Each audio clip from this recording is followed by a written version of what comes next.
डरपोक लड़का। फरहान 5 साल का हुआ तो उसे स्कूल दाखिल करवा दिया गया। फरहान अपने माँ बाप की पहली औलाद था।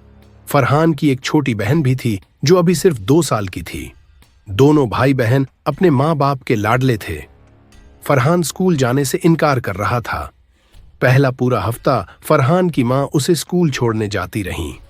घर से निकलते ही स्कूल तक वह रोता रहता। उसकी माँ उसे स्कूल टीचर के सुपुर्द करके वापस आ जाती, मगर फरहान क्लास में भी कुछ देर रोने के बाद चुप होता। मगर फिर फरहान क्लास के बच्चों और स्कूल का आदी होने लगा।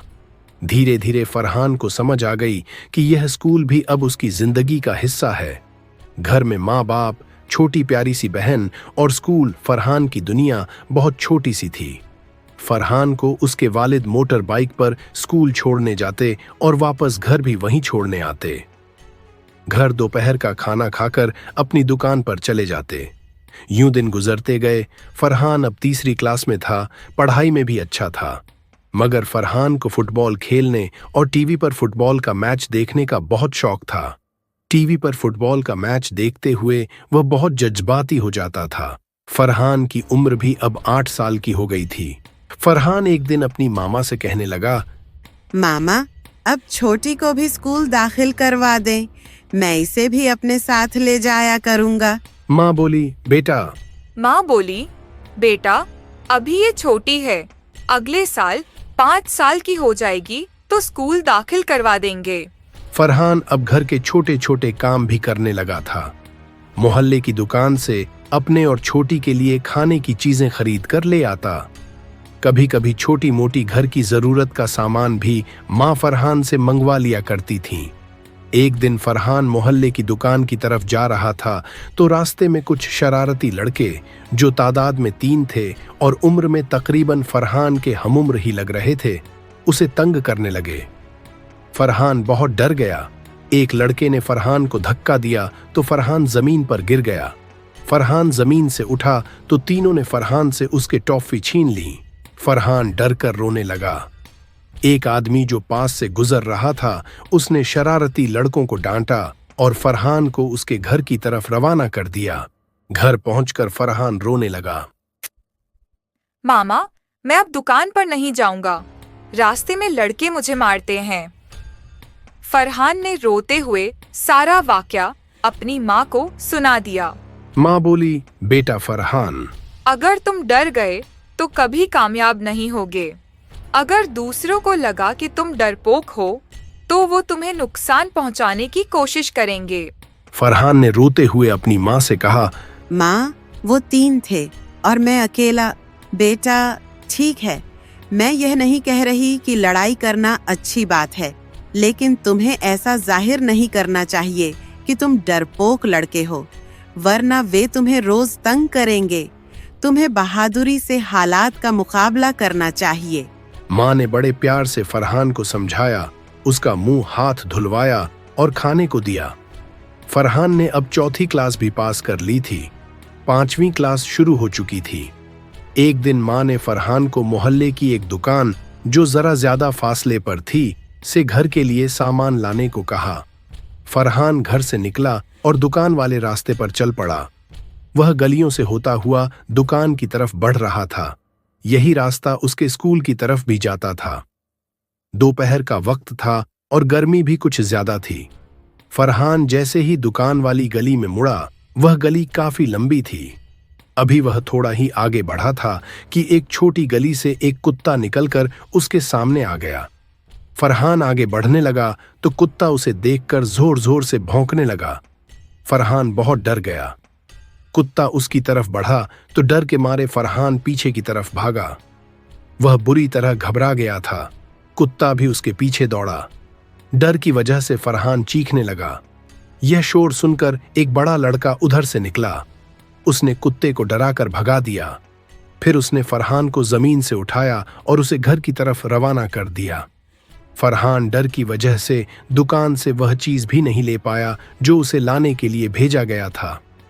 घबराहट और डर की वजह से हांफते हुए रोनी सी शक्ल बनाकर माँ को सारा वाकया सुना दिया। माँ भी परेशान हुई, लेकिन मां को ज्यादा फिक्र इस बात की थी कि फरहान कामयाब होकर नहीं लौटा था। मां ने फरहान को अपने गले से लगाया। फरहान डरपोक होता जा रहा था, हालात का मुकाबला नहीं कर पा रहा था। फरहान की मां ने फिर प्यार से समझाया, बेटा, डरते नहीं। तुमने देखा नहीं, जब बड़े लड़के ने कुत्ते को डराया तो वह भाग गया, मगर जब तुम कुत्ते से डर कर भागे तो तुम्हें डरा हुआ देखकर कुत्ते ने तुम पर हमला कर दिया। फरहान मां की बात समझ रहा था और दिल ही दिल में अपने डर पर काबू पाने की कोशिश कर रहा था। आज आखिर वह दिन आ ही गया जब मां ने फरहान से कहा, बेटा, कल से छोटी भी स्कूल जाया करेगी। मैंने इसके लिए यूनिफॉर्म और किताबें खरीद ली हैं। फरहान बहुत खुश हुआ, मगर साथ ही थोड़ा परेशान भी हुआ। उसने मां से कहा, मां, स्कूल में मैं छोटी का ख्याल रखूंगा। मां मुस्कुराते हुए बोली, बेटा, स्कूल में और भी बहुत सारे छोटे बच्चे होते हैं।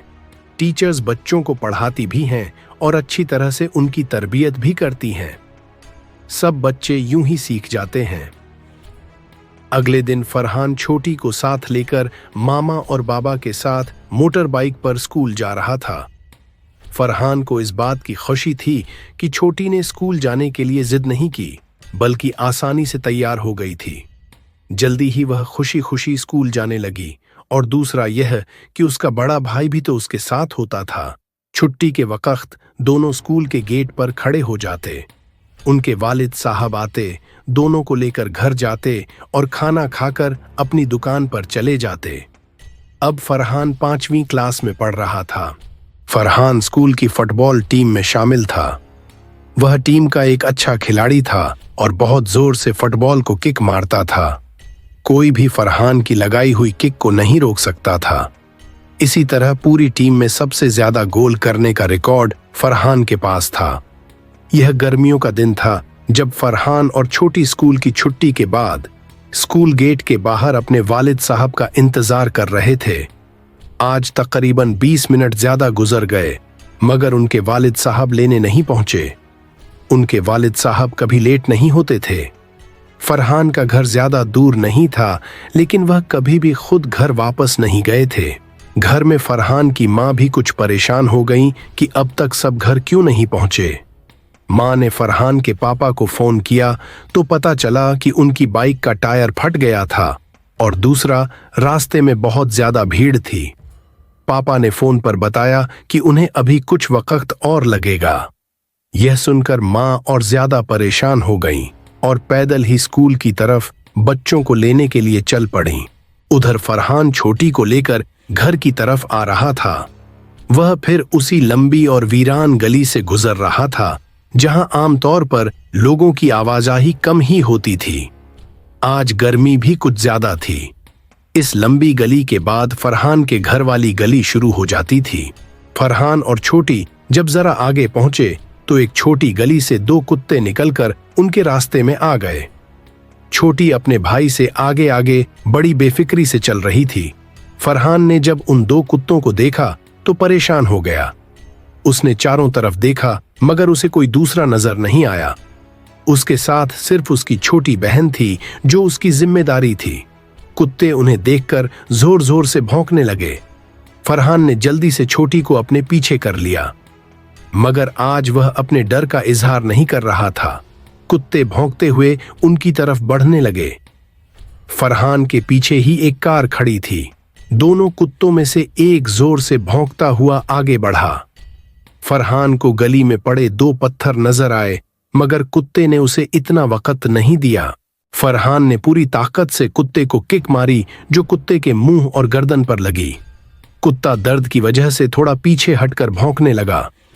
फरहान ने जल्दी से छोटी को उठाया और कार पर बिठा दिया। साथ ही जल्दी से 2 पत्थर उठाए और कुत्ते को जोर से मारे, जो ठीक निशाने पर लगे। एक पत्थर कुत्ते के मुंह पर और दूसरा पेट में लगा। वो कुत्ता डर के और चीखता हुआ पीछे को भागा। फरहान ने गली में पड़ी मोटी सी लकड़ी उठा ली। दूसरा कुत्ता जो खतरनाक होकर हमले के लिए आगे बढ़ा, फरहान ने लकड़ी से जोर से उसके सिर पर वार किया। बस फिर क्या था, वो कुत्ता भी दूसरे कुत्ते की तरह दुम दबाकर भाग गया। गली के दूसरी तरफ से उनकी मां आई, सब देख रही थी। वो भी दौड़ती हुई उनके पास पहुंच गई।